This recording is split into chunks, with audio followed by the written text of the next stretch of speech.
رسول اللہ صلی اللہ علیہ وسلم نے ارشاد فرمایا کہ مومن وہ ہے جو لا یعنی باتوں سے اپنے آپ کو بچاتا ہے، جو لا یعنی باتوں میں، بیکار اور فضول باتوں میں اپنے آپ کو ملوث کرتا ہے، وہ کامل مومن نہیں ہے۔ مسلمانوں کا اکثر طبقہ لا یعنی باتوں میں جو ہے مبتلا ہو چکا ہے۔ گھروں میں دیکھیے لا یعنی گفتگو، باہر دیکھیے لا یعنی گفتگو، حتیٰ کہ مسجدیں بھی اسے محفوظ نہیں۔ مسجدوں میں بھی لوگ ہیں لا یعنی گفتگو میں لگے ہوئے ہیں، جن سے کوئی حاصل نہیں ہے، نہ دنیا کا فائدہ ہے اور نہ دین کا فائدہ ہے۔ اس سے آگے کی بات میں عرض کر رہا ہوں کہ بے فضول باتوں میں بھی بعض مسلمان وہ ہیں کہ جو دین نہیں جانتے ہیں لیکن دین کے سلسلے میں گفتگو کرنے لگے ہیں۔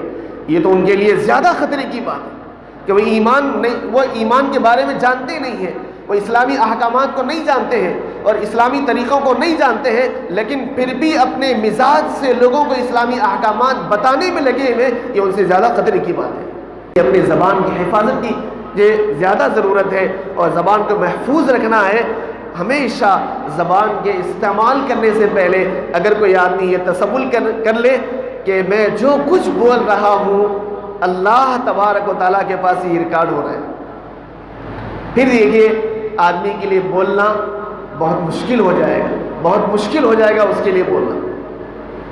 اللہ تبارک و تعالیٰ نے قرآن کریم میں اسی بات کی طرف توجہ دلاتے ہوئے یہ بات ارشاد فرمائی، ما یلفظ من قول الا لدیہ رقیب عتید۔ جو کچھ تم بولتے ہو، جو کچھ تم بات کرتے ہو، اللہ تبارک و تعالیٰ نے طاقتور لوگوں کو اس پر مقرر کر دیا ہے۔ وہ سب کا سب جو ہے سارا کا سارا ڈاٹا تیار کر رہے ہیں، ساری کی ساری چیزیں تیار کر رہے ہیں۔ ایک ایک حرف بھی چھوٹنے والا نہیں ہے، ایک ایک لفظ بھی چھوٹنے والا نہیں ہے۔ اللہ تبارک و تعالیٰ کے پاس یہ پورا جو ہے ڈاٹا محفوظ ہے۔ کل جب اللہ کے پاس پہنچ جائیں گے اللہ تبارک و تعالیٰ وہ دفتر بھی سامنے لائیں گے اور بھی مزید گواہی کے لیے جن اعضاء سے اس نے کام کیا تھا، جس زبان سے اس نے بولا تھا، اس کے ذریعے سے بھی اللہ تبارک و تعالیٰ گواہی دلوائے گے۔ قرآن کریم میں اللہ تبارک و تعالیٰ نے اس طرف بھی توجہ دلائی ہے اور فرمایا یوم نختم، کہ کل قیامت میں اللہ تبارک و تعالیٰ اس کی زبان کو مہر لگا دیں گے اور پھر اس کے اعضاء سے بولنے لگوائیں گے۔ اس نے جو غلطی کی تھی اس کے اعضاء بتائیں گے۔ ہاتھ کہے گا کہ باری تعالیٰ ہم نے یہ کام کیا تھا، پیر کہیں گے باری تعالیٰ ہم نے یہ کام کیا تھا، کان کہے گا باری تعالیٰ ہم نے یہ چیزیں سنی تھی، آنکھ کہے گی کہ باری تعالیٰ ہم نے یہ چیزیں دیکھی تھی۔ وہ آدمی دنگ رہ جائے گا اور اپنے اعضاء کی طرف مخاطب کرتے ہوئے متوجہ ہو کر کہے گا لم شہدتم علینا، تم کیوں گواہی دے رہے ہیں؟ میں نے تو ان کاموں کو لذتوں کے لیے کیا تھا، آنکھ کی لذت کے لیے میں نے آنکھ کو بیدار رکھا تھا، کان کی لذت کے لیے میں نے یہ وہ چیزیں سنی تھی، اور ہاتھ کی لذت کے لیے میں نے ہاتھ کا استعمال کیا تھا، پیروں کی لذت کے لیے میں نے پیر کا استعمال کیا تھا، لیکن آج تم ہی میری مخالفت میں گواہی دے رہے ہیں، لما شہدتم علینا، ایسا کیوں ہوا؟ وہ اعضاء جواب دیں گے قالوا انطقنا اللہ الذی انطق کل شیء، جو خدا زبان کو بولنے کی طاقت عطا فرمایا تھا وہی خدا ہم کو بھی بولنے کی طاقت عطا فرمایا ہے۔ اللہ کے حکم سے ہی ہم بول رہے ہیں، ورنہ ہم میں کہاں طاقت ہے بولنے کی۔ اسی لیے یہ آیتوں کو سامنے ہمیشہ آدمی رکھے کہ میرا ایک ایک لفظ ریکارڈ ہو رہا ہے، تو آدمی کے لیے زبان کو محفوظ رکھنا بہت آسان ہو جائے گا۔ کان کی حفاظت اور اسی طرح آنکھ کی حفاظت، اہل علم فرماتے ہیں کہ آنکھ کی حفاظت سے ایمان محفوظ رہتا ہے، اور امت کا یہ بھی ایک بڑا طبقہ ہے، بلکہ اب تو عوام کیا خواص کیا سب آنکھوں کی گناہوں میں مبتلا ہوتے چلے جا رہے ہیں، بلکہ آنکھوں کو محفوظ رکھنا مشکل ہو گیا ہے۔ بازار میں آدمی کا گزر ہو جائے وہاں بھی آدمی محفوظ نہیں، اسی وجہ سے پہلے کہا جاتا تھا کہ بازار زیادہ نہ جائے، اور حدیث میں بھی کہا گیا ہے کہ جب ضرورت ہو تو بازار جائے، کیونکہ بازار شیطانوں کے اڈے ہیں اور وہاں آدمی کے گناہوں میں ملوث ہونے کا زیادہ امکان ہے اور قوی امکان ہے۔ لیکن آنکھوں کو بچانا اب تو گھروں میں بھی مشکل ہو گیا ہے، آنکھوں کو بچانا اب تو اپنے بیڈ روم میں بھی مشکل ہو گیا ہے، جب سے یہ موبائل کی لعنت لگی ہے۔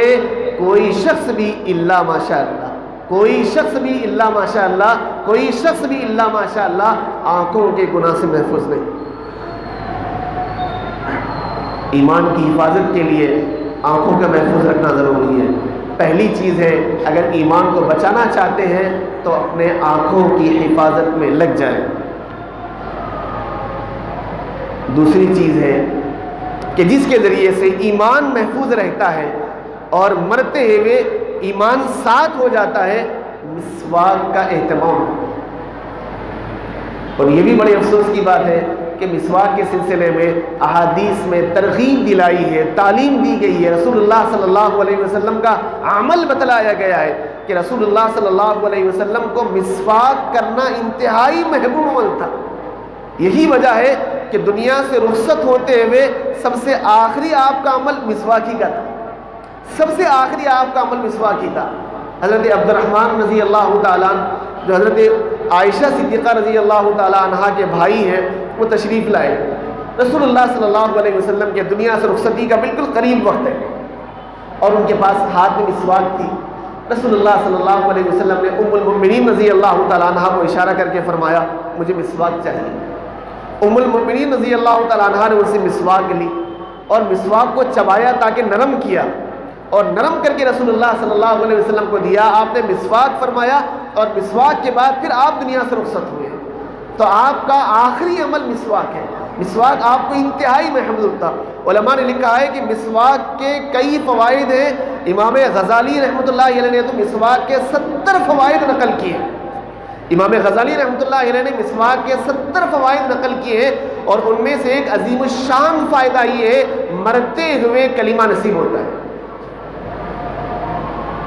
آپ نے ایک حدیث میں ارشاد فرمایا لولا ان اشق علی امتی لامرتهم بالسواک. اگر میری امت پر مسواک کرنا گرا نہ گزرتا اور ان کے لیے جو مشقت نہ ہوتی تو میں امت کو حکم دیتا کہ وہ مسواک کا اہتمام کریں.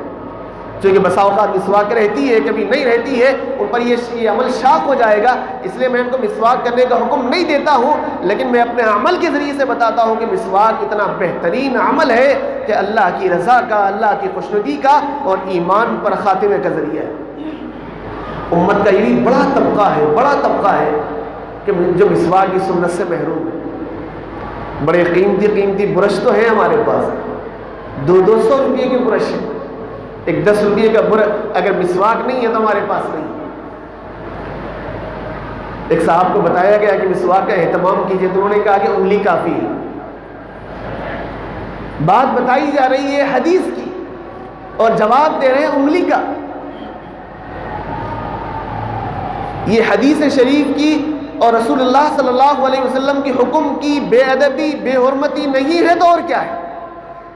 اسی وجہ سے علماء نے لکھا ہے کہ بسا اوقات انسان کی زبان سے ایسا جملہ نکل جاتا ہے اسے تو پتہ نہیں چلتا ہے لیکن اس کا ایمان اس کے دل سے رخصت ہو جاتا ہے. ہارون رشید کے دربار میں اور اس کے دسترخوان پہ حضرت امام ابو یوسف رحمۃ اللہ علیہ تشریف فرماتے، جو اس زمانے کے ہارون رشید کے سلطنت کے چیف جسٹس تھے، وہ پوری اسلامی سلطنت کے جج تھے. دسترخوان پہ حاضر تھے، بیٹھے ہوئے اور ہم اقسام کے سالن اور ہم اقسام کی غذائیں ان کے سامنے ہیں اور کٹورے میں کدو بھی آیا تھا. امام ابو حنیفہ رحمۃ اللہ علیہ کے شاگرد رشید حضرت امام ابو یوسف رحمۃ اللہ علیہ جو جج ہیں، انہوں نے اس کدو کے اوپر نظر ڈالتے ہوئے ہارون رشید سے کہا ماشاءاللہ آپ کے دسترخوان پر کدو کا سالن بھی ہے، میرے محبوب جناب محمد رسول اللہ صلی اللہ علیہ وسلم کو یہ پسند تھا. اہل علم جہاں ہوتے ہیں علمی بات کہتے ہیں، تو انہوں نے یہی بھی ایک علمی بات کی ہے اور حضور کی سنت کو یاد دلایا ہے، حضور کی مرغوب غذا کو انہوں نے بتایا ہے. ہارون رشید کے بازو، ہارون رشید کا وزیر بیٹھا ہوا تھا، اس کی زبان سے جملہ نکلا کہ کدو مجھے تو پسند نہیں، کدو مجھے پسند نہیں ہے. گویا کہ حضور کی پسند کے مقابلے میں اپنی پسند کو بتا رہا ہے. حضرت امام ابو یوسف رحمۃ اللہ علیہ نے ہارون رشید کی طرف متوجہ ہو کر فرمایا کہ حضرت اسے توبہ کرنے کے لیے اور تجدید ایمان کے لیے بتا دے، ورنہ میں اس کی کفر کا فتویٰ دوں گا اور اس کی گردن قطع کرنے کا مجھے فتویٰ صادر کروں گا. میں اس کے سامنے رسول اللہ صلی اللہ علیہ وسلم کی مرغوب غذا بتاتا ہوں اور آپ کی سنت کو بتاتا ہوں، اور حضور کی سنت کے مقابلے میں اور آپ کی مرغوب غذا کے مقابلے میں یہ جواب میں کہتا ہے کہ مجھے کدو پسند نہیں ہے. اگر یہ حضور کے مقابلے میں جملہ کہتا ہے دائرہ اسلام سے خارج ہو گیا ہے، اس کی گردن قلم کرنے کا میں اسے حکم دیتا ہوں. اس کے ہوش اڑ گئے اور وہ ہارون رشید نے دیکھنے لگا. ہارون رشید نے کہا اگر تم اپنی جان کے امان چاہتے ہو، ابو یوسف صحیح کہہ رہے ہیں، دوبارہ کلمہ پڑھو ورنہ تمہیں قتل کرنے سے ہارون رشید بھی آج روک نہیں سکتا. کے سامنے مسواک کی بات کہی جا رہی ہے، اور یہ امت کا طبقہ زبان سے نکالتا ہے کہ انگلی کافی ہے، فلاں چیز کافی ہے۔ قربان جانا چاہیے رسول اللہ صلی اللہ علیہ وسلم کی ایک ایک سنتوں پر، بلکہ بعض روایات میں اور تاریخ کے اندر یہ مشہور واقعہ موجود ہے کہ جنگ ہو رہی ہے اور جنگ میں مسلمانوں کو فتح حاصل نہیں ہو رہی ہے، غالباً سیدنا عمر فاروق رضی اللہ تعالیٰ عنہ کو خط لکھا گیا تھا، یا کوئی اور گورنر تھا، انہیں خط لکھا گیا کہ حضرت طاقت بھی ہے ہمارے پاس، قوت بھی ہے، اسلحہ بھی ہے، اور پوری جدوجہد میں پوری کوششوں میں لگے ہوئے ہیں، اس کے باوجود بھی ہمیں کامیابی حاصل نہیں ہو رہی ہے، آخر ہم سے کیا غلطی ہو رہی ہے، ہم سے کیا خطا ہو رہی ہے، اس پر آپ کچھ نظر فرمائیں اور کوئی نہ کوئی ہمیں مشورہ عنایت فرمائیں۔ اسلام کے اس عظیم الشان سپہ سالار نے فرمایا کہ ایسے معلوم ہوتا ہے کہ تم سے رسول اللہ صلی اللہ علیہ وسلم کی مسواک والی اجتماعی سنت چھوٹ رہی ہے، تم سب مل کر رسول اللہ صلی اللہ علیہ وسلم کی اس سنت پر عمل پیرا ہو جاؤ۔ اللہ کی ذات سے امید ہے کہ اللہ تبارک و تعالیٰ اس سنت کے طفیل میں تمہیں کامیابی سے ہمکنار فرمائے۔ دوسرے علم حضرات صحابہ اور اس جو ہے جنگ میں جتنے شریک تھے، سبوں نے مسواک کا اہتمام کیا اجتماعی طور پر۔ اللہ تبارک و تعالیٰ نے اس نبی کی سنت کی برکت سے دشمنوں کو پسپا کر دیا اور مسلمانوں کو کامیابی عطا فرمائی۔ اللہ نے کامیابی کے لیے بہت گر دیے ہیں، نبی کی ایک ایک سنت کامیابی کے لیے ہمارے پاس ایک ایک اسلحہ ہے، قیمتی بہترین ذریعہ ہے، ہم انہیں چھوڑ کر دنیا کی چیزوں کے اندر پڑے ہوئے ہیں اور کہہ رہے ہیں کہ ہمارے پاس یہ نہیں ہے، ہمارے پاس وہ نہیں ہے، ہمارے پاس فلاں نہیں ہے۔ ارے تمہارے پاس جو ہے وہ کسی کے پاس نہیں ہے، تمہارے پاس ایمان ہے، ایمان سے بڑی کوئی دولت ہو سکتی ہے کیا؟ گزشتہ جمعہ میں نے یہ بات بتائی تھی کہ رسول اللہ صلی اللہ علیہ وسلم کا ارشاد ہے، جب تک ایک بندے مومن دنیا میں رہے گا اللہ تبارک و تعالیٰ دنیا کا نظام اور سسٹم برابر قائم رکھیں گے، اور جب ایک کلمہ کہنے والا اور ایک بندے مومن دنیا میں باقی نہیں رہے گا اللہ تبارک و تعالیٰ اس کائنات کے نظام کو سسٹم کو نہیں چلائیں گے تو ہوبالا کر کے رکھ دیں گے۔ ایمان کی یہ قیمت ہے، وہ ایمان تمہارے پاس ہے، رسول اللہ صلی اللہ علیہ وسلم کی حیات طیبہ تمہارے پاس ہے، اس پر عمل پیرا ہو جاؤ، دنیا میں بھی کامیاب ہے، اور جب تم دنیا سے جائیں گے تو ایمان کو صحیح سالم لے کر جائیں گے۔ اہل علم فرماتے ہیں کہ دوسری چیز ہے کہ ایمان کو، دوسری چیز ہے کہ مسواک کا اہتمام کرنا۔